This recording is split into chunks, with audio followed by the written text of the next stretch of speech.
अब आपको जंग के मैदान में लिए चलता हूं। पर क्या परमाणु हमला करेगा अमेरिका? क्या ट्रंप परमाणु बम मार देंगे? ऐसा क्यों कहा जा रहा है?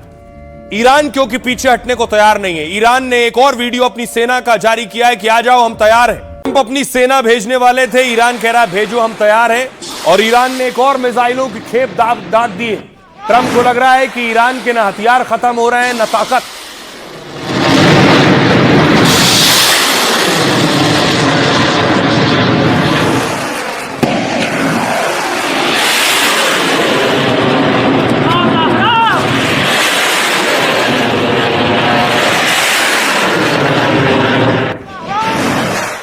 ये मिसाइलें देखिए, इनकी बारिश कहां हो रही है। ये इजराइल की तस्वीरें, इजराइल पर बड़ा अटैक किया है ईरान ने, उसकी तस्वीरें अलग अलग शहरों में।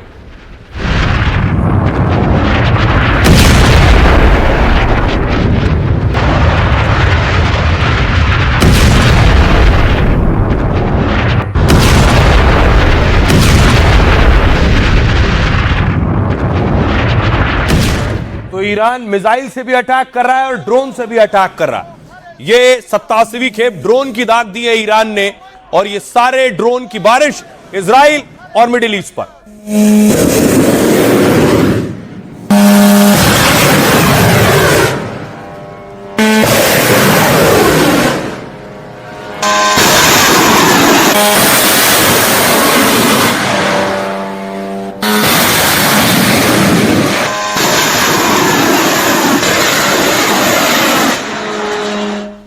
और ये ड्रोन हमला करते हैं, उसके बाद ये इजराइल की तस्वीर है। इजराइल के रिहायशी इलाकों में गाड़ियां जल रही हैं, अलग अलग जगह धमाके हो रहे हैं।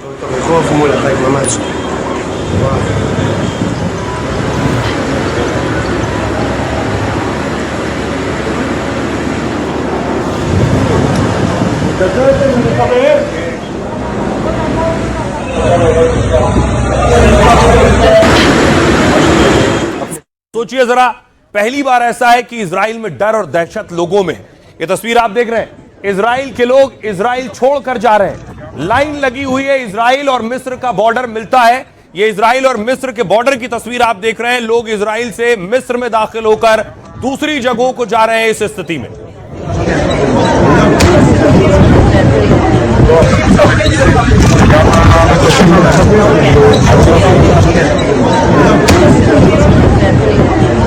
लंबी लाइन है इजरायलियों की जो इजराइल छोड़ने को जा रहे हैं, छोड़कर, क्योंकि वहां लगातार ईरान के हमले हो रहे हैं। क्या ट्रंप और अमेरिका बेबस हो रहे हैं और परमाणु हमले की तैयारी में है? न्यूक्लियर अटैक कर सकता है क्या अमेरिका?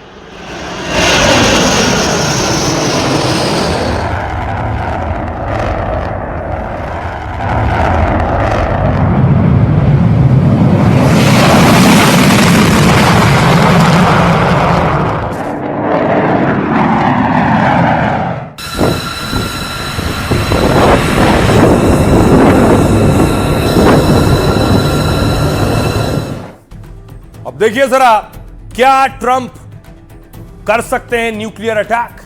ये कौन कह रहा है? जंग के बीच ईरान पर परमाणु हमले का खतरा मंडरा रहा है। संयुक्त राष्ट्र के राजनयिक ने परमाणु हथियार के इस्तेमाल की आशंका जताई है। ईरान पर परमाणु बम मारे जाने के दावे के बाद संयुक्त राष्ट्र से इस्तीफा दे दिया है। यूएन में प्रतिनिधि मोहम्मद सफा ने यह सनसनीखेज दावा किया है। यूएन के कुछ अधिकारी ताकतवर लॉबी के लिए काम कर रहे हैं। मोहम्मद सफा ने इसके बाद अपने पद से इस्तीफा दे दिया है। ईरान में परमाणु हमले की आशंका को लेकर इस्तीफा दिया है। मोहम्मद सफा ने सोशल मीडिया पर इस्तीफे की जानकारी दी है। सोशल मीडिया पर एक लंबे चौड़े पोस्ट में वजह बताई है। उन्होंने लिखा है, काफी सोच विचार के बाद इस्तीफा देने का फैसला किया है मैंने। संयुक्त राष्ट्र के कुछ अफसर एक ताकतवर लॉबी के इशारे पर काम कर रहे हैं। मैं पूरी ईमानदारी के साथ उस चीज का हिस्सा नहीं बन सकता हूं, न ही उसका गवाह बन सकता हूं जो इस समय हो रहा है, खासकर ऐसे समय जब संयुक्त राष्ट्र संभावित परमाणु हमले की तैयारी कर रहा है। वो कह रहे हैं। अपने पोस्ट में साफा ने ईरान की एक तस्वीर शेयर की। उन्होंने कहा कि तेहरान लगभग 1 करोड़ लोगों का शहर है। कल्पना कीजिए वॉशिंगटन, बर्लिन, पेरिस, लंदन या किसी भी ऐसे शहर पर परमाणु बम गिरा दिया जाए, युद्ध प्रेमी बमबारी करने के ख्याल से ही खुश हो रहे हैं। यह कोई कम आबादी वाला रेगिस्तान नहीं है। यहां परिवार हैं, बच्चे हैं, पालतू जानवर हैं, आम मेहनतकश लोग रहते हैं जिनके अपने सपने हैं। युद्ध चाहना एक बीमार मानसिकता है। लेबनान के नागरिक सफा यूएन में पीवीए के मुख्य प्रतिनिधि हैं। पीवीए गैर सरकारी संगठन है। पिछले 15 सालों से मोहम्मद सफा कई प्रोजेक्ट्स के साथ जुड़े रहे हैं। उनके पास स्पेस डिप्लोमेसी और अंतर्राष्ट्रीय संबंधों में मास्टर डिग्री भी है। वो ये दावा कर रहे हैं कि अमेरिका परमाणु हमला कर सकती है और संयुक्त राष्ट्र में ऐसी लॉबीज काम कर रही हैं। आइए अब आपको सुनवाता हूं, सुनिए जरा अमेरिका के रक्षा मंत्री क्या कह रहे हैं और ईरान की संसद से क्या आवाज आ रही है।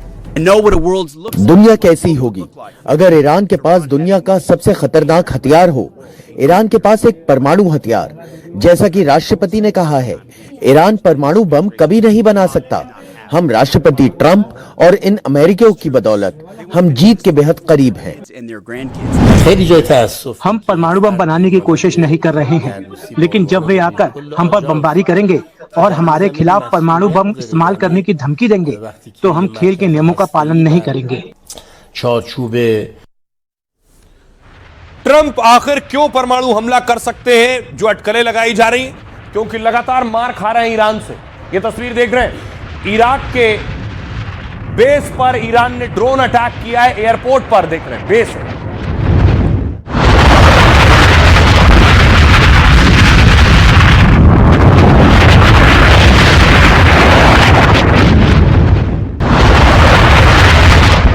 और ईरान के अटैक के बाद देखिए जरा, वहां जो एयरफोर्स के विमान खड़े थे वो पूरी तरह से तबाह हो गए।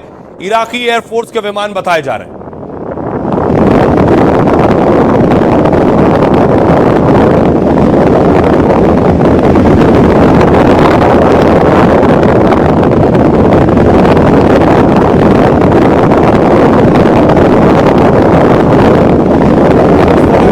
ईरानी हमले हैं जिसमें बड़ा नुकसान हो रहा है अमेरिका और उसके करीबियों का।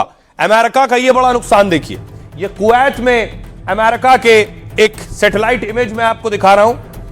पहले और बाद की तस्वीर देखिए जरा बेस की, कैसे ईरान के हमले में तबाह हो गया है यह बेस। अमेरिका को चौतरफा दरअसल मार झेलनी पड़ रही है। एक्सपर्ट्स कह रहे हैं कि अमेरिका ईरान को अब तक हल्के में ले रहा था और इतनी भारी कीमत चुकानी पड़ेगी उसने भी नहीं सोचा था। अब आइए मैं आपको बताऊं कि आखिर अमेरिका क्या कर सकता है और अगर परमाणु अटैक होता है तो कितनी तबाही हो सकती है। अमेरिका के पास 5277 परमाणु बम है। इजराइल के पास 90 परमाणु बम होने का दावा है। वहीं ईरान के पास कोई परमाणु बम नहीं है। ईरान परमाणु बम बनाने की कोशिशों में जुटा रहा। ईरान अमेरिका जंग के पीछे भी परमाणु ताकत ही वजह है। दुनिया में अब तक 2 बार परमाणु हमले हुए हैं। जापान के शहर हिरोशिमा और नागासाकी पर यह हमले हुए। 1945 में 3 दिन के अंदर ये 2 बड़े हमले हुए थे। इस हमले में 2 लाख से ज्यादा लोग मारे गए थे। दोनों ही शहर पूरी तरह से तबाह हो गए थे। सालों तक लोग कैंसर और दूसरी बीमारियों के शिकार हुए। दोनों शहर खंडर बन गए थे। 90% से अधिक इमारतें नष्ट हो गई। कई सालों तक जन्मजात समस्या, मानसिक विकलांगता और कैंसर का खतरा बना रहा। अब अगर ईरान के किसी शहर पर परमाणु हमला होता है तो उस शहर के साथ साथ 500 से 1000 किलोमीटर तक असर हो सकता है। इससे मिडिल ईस्ट के कई देश इसकी चपेट में आ सकते हैं। इराक, तुर्की, आर्मेनिया, अजरबैजान में परमाणु हमले तक का असर हो सकता है। तुर्कमेनिस्तान, अफगानिस्तान और पाक को घातक रेडिएशन का सामना करना होगा। इससे वहां के लोगों की सेहत और पर्यावरण पर बहुत बुरा असर पड़ेगा। आइए अब आपको सुनवाता हूं, सुनिए जरा अमेरिका के विदेश मंत्री क्या कह रहे हैं। ईरान को अपने ड्रोन और मिसाइल प्रोग्राम और न्यूक्लियर महत्वाकांक्षाओं को छोड़ देना चाहिए। अगर वे ऐसा करते हैं तो ईरान का भविष्य उज्जवल हो सकता है, लेकिन उन्हें वह रास्ता चुनना होगा जिसके लिए 47 सालों से उन्होंने मना किया है। और इसीलिए देखिए हो ये रहा है कि ट्रंप चुन चुनकर ईरान के उन ठिकानों पर अटैक कर रहे हैं जिनसे सबसे बड़ा खतरा है। मिसाइल सिटी जहां थी, बैलिस्टिक मिसाइल्स थे, वहां अटैक हुआ। यह तस्वीर आप देख रहे हैं, बंकर बस्टर बॉम्ब फिर दाग दिया है ट्रंप ने। ये एआई के जरिए मैं आपको बता रहा हूं जिस मिसाइल का इस्तेमाल किया गया।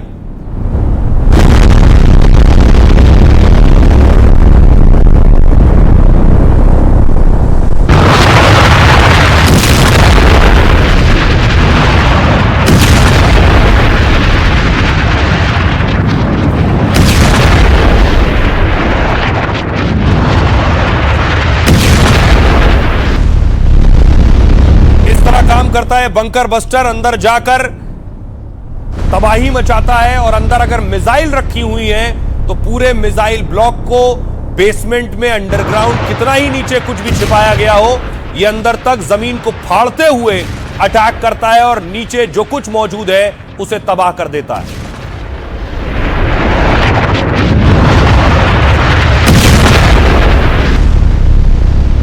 और देखिए जरा, जो इस्फहान में अटैक किया गया यह बंकर बस्टर बम था, जो अभी मैंने शुरू में आपको दिखाया, यह अटैक था और अटैक के बाद की तस्वीरें।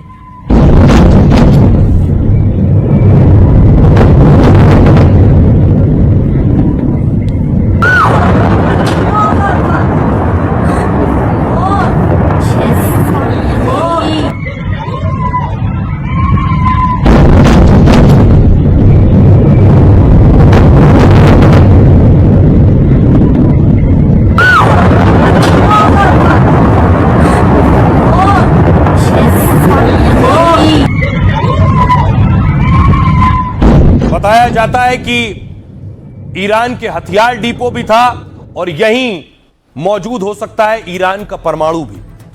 तो अटैक के पीछे मकसद क्या था? यह बंकर बस्टर मिसाइल 10 दिनों की डेडलाइन के बीच अमेरिका का यह बड़ा हमला है। ईरान के इस्फहान शहर में अमेरिका ने एयर स्ट्राइक की। इस्फहान शहर में एक बड़े हथियार डिपो को नुकसान पहुंचा है। 907 किलो वाले बंकर बस्टर बमों से हमला हुआ है और इस डिपो में बड़ी मात्रा में हथियार और सैन्य सामग्री रखी थी। हमले के बाद डिपो में रखे हथियार और विस्फोटक में धमाके हुए। इलाके में आग के बड़े गुबार उठते हुए दिखे। रात भर शहर के अलग अलग हिस्सों में धमाकों की आवाजें सुनाई दी। राष्ट्रपति ट्रंप ने सोशल मीडिया पर धमाकों की तस्वीर शेयर की है। बंकर बस्टर बमों का इस्तेमाल मजबूत और भूमिगत ठिकानों को तबाह करने में होता है। इस्फहान ईरान का अहम औद्योगिक और रणनीतिक शहर है। अमेरिका के यूरेनियम पर कब्जे करने की अटकलों के बीच यह अटैक हुआ है। इस्फहान में ईरान के सैन्य अड्डे और रक्षा उद्योग मौजूद हैं। ईरान के 3 यूरेनियम संवर्धन स्थलों में से एक इस्फहान भी है। दावा है ईरान के अत्यधिक संवर्धित यूरेनियम का एक हिस्सा यहीं पर मौजूद है, यानी जो यूरेनियम सबसे ज्यादा शुद्ध किया जा चुका है वो यहीं मौजूद है। तेहरान से अत्यधिक संवर्धित यूरेनियम से भरा एक ट्रक इस्फहान भेजा गया था। जून 2025 के युद्ध में पहले भी सैटेलाइट तस्वीरों में दावा किया गया था। दावा ईरान के पास 534 किलोग्राम तक 60% शुद्धता वाला यूरेनियम है और इन्हें 18 सुरक्षित कंटेनर में ईरान के अलग अलग जगहों पर रखा गया है। सुनिए जरा डिफेंस एक्सपर्ट क्या कह रहे हैं। टीपी त्यागी। ईरान के इस्फहान में मिलिट्री इंफ्रास्ट्रक्चर है, एनर्जी इंफ्रास्ट्रक्चर है और न्यूक्लियर इंफ्रास्ट्रक्चर है। जानकारी के मुताबिक करीब 540 केजी एनरिच्ड यूरेनियम ईरान ने इस्फहान की अपनी न्यूक्लियर फैसिलिटी के अंदर छुपा रखा है। इसलिए अमेरिका ने इस्फहान में 2000 पाउंड के बमों से वहां पर हमला किया है। इस हमले में एक और संदेश भी छिपा हुआ है कि या तो पीस डील जल्दी करो वरना अमेरिका इसी तरह के हमले ईरान के अंदर और करता रहेगा। अब देखिए, ये जो बम मारा है अमेरिका ने, लगभग 900 किलो से ज्यादा विस्फोटक था इसमें। 2000 पाउंड का बंकर बस्टर बम होता है। कैसा दिखता है बंकर बस्टर बम? यह है बंकर बस्टर बम। इसे दागा गया है। यह मिसाइल एक के पीछे एक जाती है और उसके बाद बड़ा धमाका करती है। ये आप देख रहे हैं फाइटर में जैसे इसे लगाया जाता है इस बंकर बस्टर बम को। और आइए आपको बताऊं कि आखिर इस बम की खासियत क्या है। ये आप देख रहे हैं, ये है बंकर बस्टर बम। अमेरिका का बंकर बस्टर बेहद खतरनाक भेदक बम है जो कई फीट गहराई तक जमीन में जाकर धमाका करता है। मजबूत बंकरों के साथ सुरंगों पर हमला करने की क्षमता रखता है। अमेरिका का GBU-57A और GBU-57B बम 13,600 किलो का है। ये एटमी हथियार छोड़ दें तो यह दुनिया का सबसे बड़ा बंकर बस्टर बम है। 6 मीटर लंबा यह बम विस्फोट से पहले करीब 180 फीट नीचे तक जाता है। मिट्टी, मोटी चट्टानों और पहाड़ों को भी यह बम भेद सकता है। एक के बाद एक कई बम गिरते हैं जो ड्रिल करते हुए नीचे जाते हैं, छेद करते हुए। टारगेट तक पहुंचते ही भीतर जाने के बाद यह बम फटता है और धमाका करता है। यह इतना खतरनाक होता है कि अंडरग्राउंड अड्डों में तबाही मचा देता है। घातक GBU-57 बंकर बस्टर बम सिर्फ अमेरिका के पास ही है, जो कि मदर ऑफ ऑल बम से भी ज्यादा खतरनाक माना जाता है। सुनिए जरा ईरान के एम्बेसडर क्या कह रहे हैं। अमेरिकी सैनिकों को आने दीजिए। वे लड़ाकू विमानों की तरह हम पर हमला करके भाग नहीं पाएंगे। हम उनका ऐसा स्वागत करेंगे कि अमेरिका अपने सैनिकों के शवों को हटाने में सक्षम नहीं हो पाएगा। ताज़ा जानकारी से साफ है कि हमारे हमलों से ईरानी सेना का मनोबल टूट रहा है, जिससे बड़े पैमाने पर सैनिक भाग रहे हैं। वरिष्ठ नेताओं में असंतोष फैल रहा है। कल रात ही हमने अकेले 200 हमले किए। और अमेरिका जिस तरह से हमले कर रहा है, अब तक वो इंतजार कर रहा था कि शायद ईरान पीछे हट जाए। ईरान पीछे नहीं हट रहा है तो अमेरिका ने अपनी सेना उतारने की तैयारी की। फिर मैंने आपको दिखाई, अब जो जंगी बेड़ा है USS त्रिपोली, ये पहुंच चुका है ईरान के नजदीक।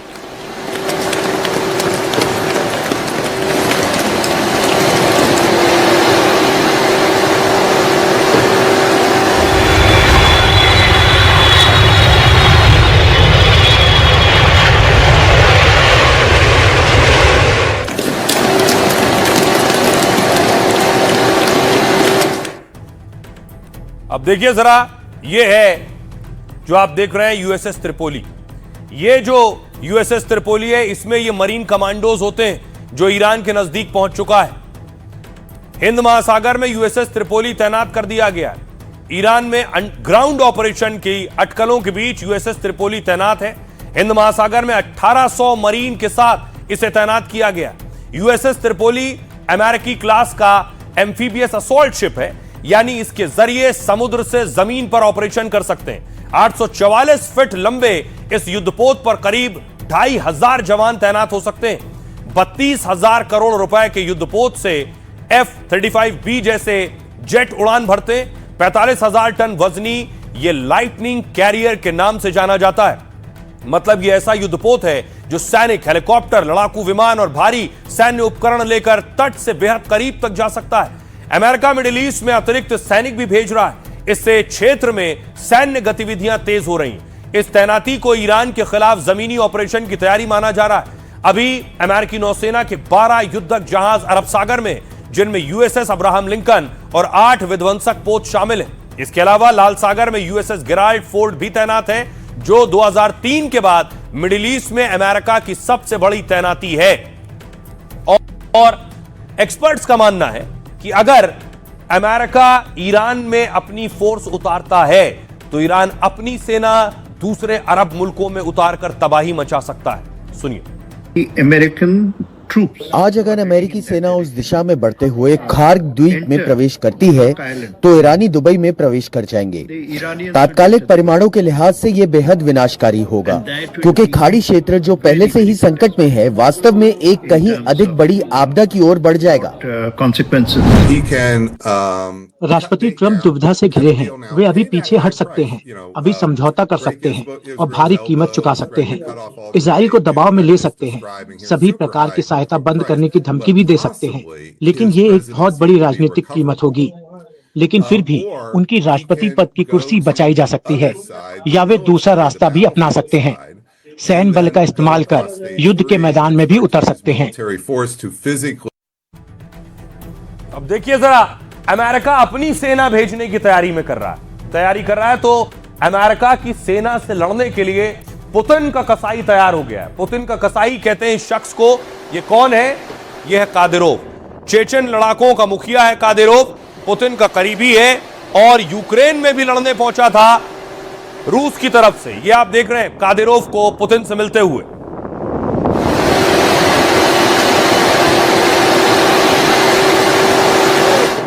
ईरान जाने की तैयारी में है और अमेरिका के खिलाफ लड़ने की तैयारी में। कादिरोव के पास अपनी सेना, अपने लड़ाके हैं।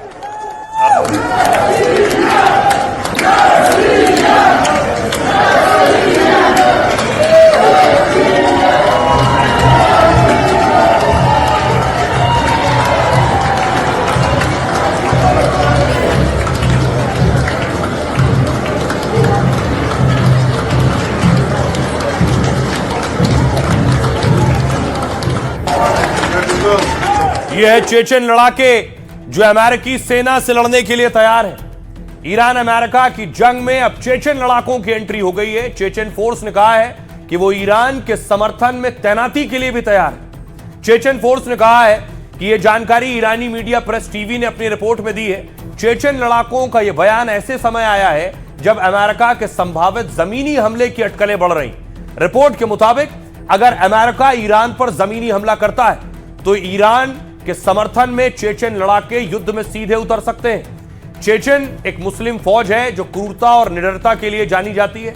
यूक्रेन युद्ध के दौरान इस पर नरसंहार और युद्ध अपराध जैसे कई गंभीर आरोप लगे।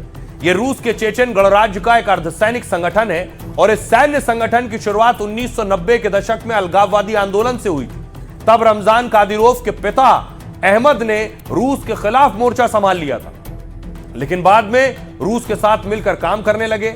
अब इस सैन्य संगठन के मुखिया रमजान कादिरोव हैं जो पुतिन के बहुत वफादार हैं। उनका सैन्य संगठन रूसी सेना के अभियान में मिलकर काम करता है। फिलहाल कादिरोव की सेना ने अब ईरान को समर्थन का ऐलान कर दिया है।